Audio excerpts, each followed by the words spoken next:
Boruto Chapter 49. I'm not gonna lie, this chapter had a lot of people kind of anxious, worrying about what was gonna happen in this chapter. I was about to make a video called Boruto Infinity War because I thought this man Isshiki Otsutsuki was about to come in the Leaf Village and just start battering the village and just start knocking dudes out left and right.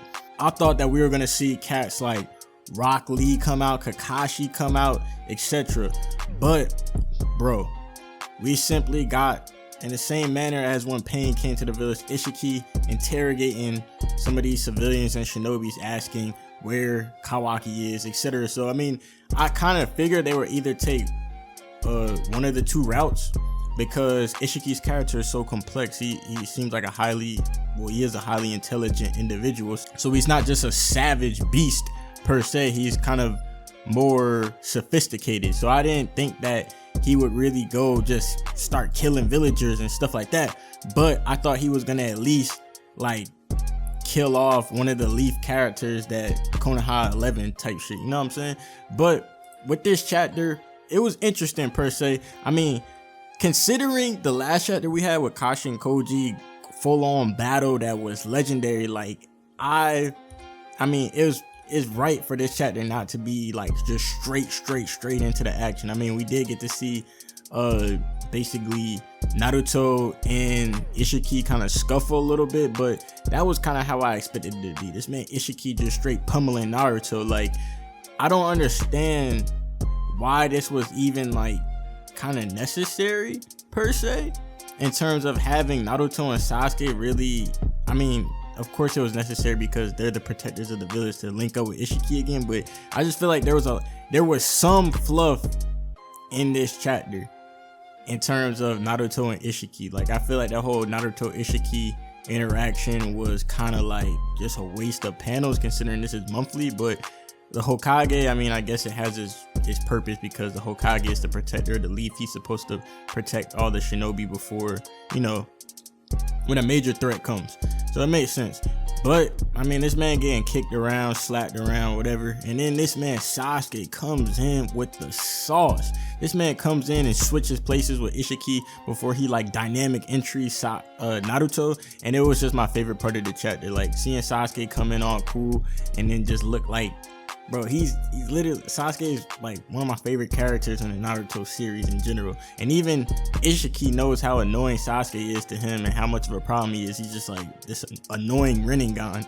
So I mean, Isshiki, it's interesting to see his character because he's so calm and he's so just like chalant about fighting Naruto and Sasuke. Like, he's like, okay, you want to fight again? You want to get your ass whooped again? All right, let's run this shit up. So I mean, we get to see more of him using this Hukana, which is like this shrinking technique with this dojutsu, and it seems like the pattern changes whenever he activates the actual technique that shrinks items around him.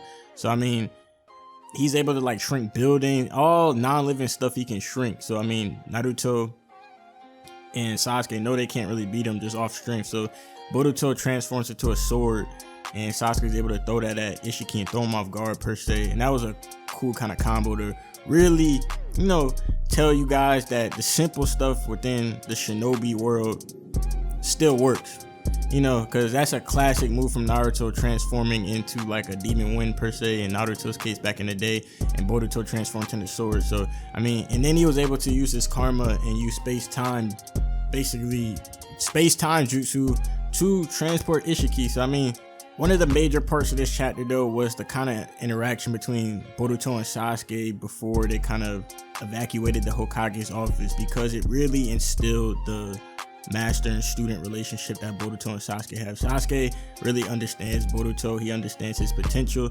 and he wants Boruto to actually step up because he knows it's the only chance they have realistically. So I mean, Boruto borrows Sasuke's headband again, and Sasuke basically tells him, like, Boruto was voicing like, yo, I'm concerned what's gonna happen if I can't control Momoshiki and I become not myself, and what I could do to others. And Sasuke's like, yo, I'm gonna tell you right now, I will stop you if that ever becomes a thing, and I'll even go to the lengths of killing you before I let you hurt those around you by succumbing to Momoshiki. So I mean, Boruto is kind of like, oh man, damn. Boruto's sitting there like, damn, you gonna kill my ass? But in reality, hey man, y'all are shinobi. You have to protect the village. You have to protect what's precious to you. So you got to understand those dynamics. So Boruto kind of growing up in a sense. And I respect Sasuke because Sasuke's a killer, man. Like, y'all forget that Sasuke was out here slaughtering cats. Like, Sasuke will kill Boruto if needs be. Like, that's what you got to understand. That's why it's so interesting to see the character of Sasuke really develop, because we knew in Shippuden this man was just cold-blooded, like in certain arcs. So it was just kind of funny seeing that he still he's like the dude who's willing to do the kind of dark shit that needs to be done, considering his background. And I mean, it just fits him. So I mean, him dealing with Boruto is probably the best thing that can happen. So Boruto is able to transport Boruto's able to transport Isshiki to this other realm, and even Isshiki doesn't even know where he's at. So I mean, Ishiki's trying to wonder like how far Boruto has progressed with Momoshiki's abilities and powers. So it's gonna be an interesting scenario, considering that again we're in like a remote area with Boruto Naruto and Sasuke. It's really, I like this chapter because it was necessary, but in a grand scheme, I'm just like, bro, like, it's just a lot of repetition. Like, we already saw Jigen and Sasuke.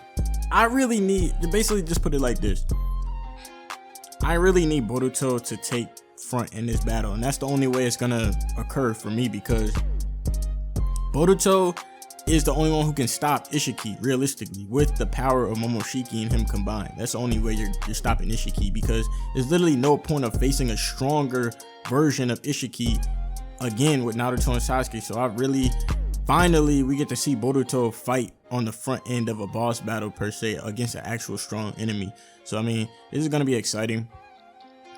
Ishiki's calling them inferior creatures, and they'll regret this soon enough, but it's gonna be funny when Momoshiki comes out, because he loves calling people inferior too. So I just want to see the words between Momoshiki and Isshiki, and I just really wonder how they can storyboard this fight to make it non-repetitive per se, because I mean, what can Boruto do in a sense?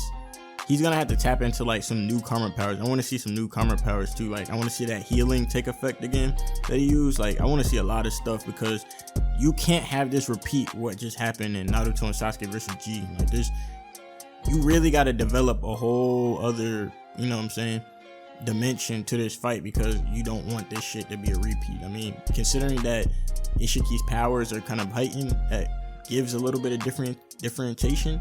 But yeah, I'm saying I kind of like the last chapter better. I'm not saying that it has to be action, but I'm just saying, like, there could have been way more interesting ways to write Isshiki basically storming the village. It was too reminiscent of Pain coming in the village and kind of questioning people. Like, I mean, I understand that's Ishiki's character, but I feel like it just could have been more interesting. But it's a necessary chapter to build the connections between the characters, storyline, etc. So let me know what you guys think about the chapter. Chapter 50, definitely gonna be some crazy shit. We might see that time skip sometime soon. So shit just gonna get crazier from chapter 50 and beyond. But appreciate you guys watching. This your boy, anime analyst, the young Jiggy Ninja. I'm out of here, guys. Peace.